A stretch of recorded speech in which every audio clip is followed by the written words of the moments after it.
Superintendent Ryan Walters announces a mandate on Bibles in Oklahoma classrooms.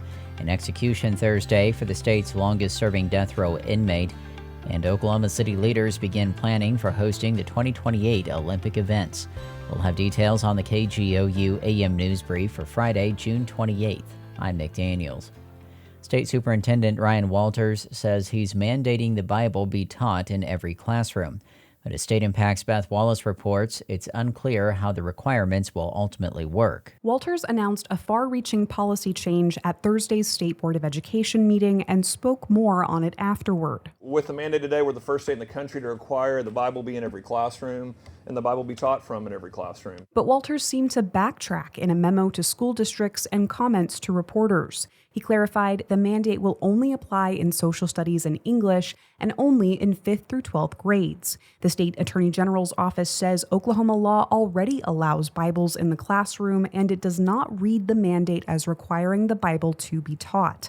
Under the law, the responsibility for determining instruction materials and curriculum lies with the school districts. For State Impact, I'm Beth Wallace. And Beth has more reporting on this story at our website, kgou.org. Oklahoma carried out an execution yesterday for its longest-serving death row inmate. 66-year-old Richard Rojim died by lethal injection at the state prison in McAllister. He was sentenced to death for the 1984 kidnapping, rape, and murder of his former stepdaughter, Layla Cummings. Cummings' relatives witnessed the execution and had State Attorney General Gentner Drummond read a statement. Today marks the final chapter of justice determined by 3 separate juries for Richard Rojim's heinous acts nearly 40 years ago. We understand that this is not easy for anyone. We put faith and trust into our criminal justice system to do the right thing and allow us to feel safe and protected and to give us the closure that has been long overdue. This was the state's second execution of the year. No others are scheduled. Oklahoma City is expecting to host softball and canoe slalom events during the 2028 Summer Olympics.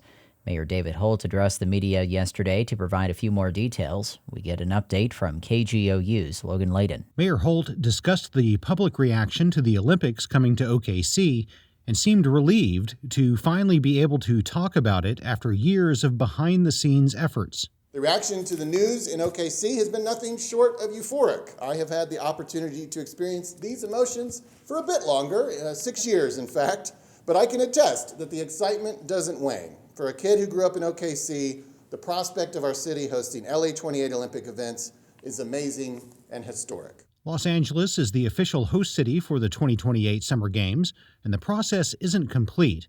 The plan for venue sites still needs to be approved by the LA City Council. In Oklahoma City, I'm Logan Layden. For additional news, visit our website, kgou.org. We also invite you to follow the KGOU PM NewsBrief podcast. I'm Rachel Martin. You probably know how interview podcasts with famous people usually go. There's a host, a guest, and a light Q&A. But on Wildcard, we have ripped up the typical script. It's a new podcast from NPR where I invite actors, artists, and comedians to play a game using a special deck of cards to talk about some of life's biggest questions. Listen to Wildcard wherever you get your podcasts, only from NPR.